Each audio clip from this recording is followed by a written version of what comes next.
exercise गर्दैछ बाबु छोराले चाहिँ हेर्नु नि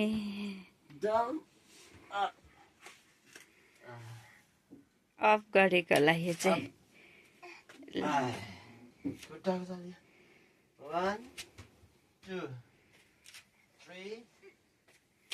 यहाँ हेर्नुहोस् न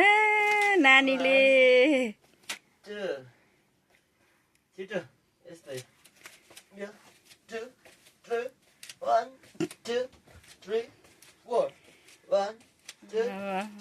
लु है 10 महिनाको नानीले चाहिँ एक्सर्साइज फुटबलको लागि चाहिँ सुरु भयो बाबु छोराको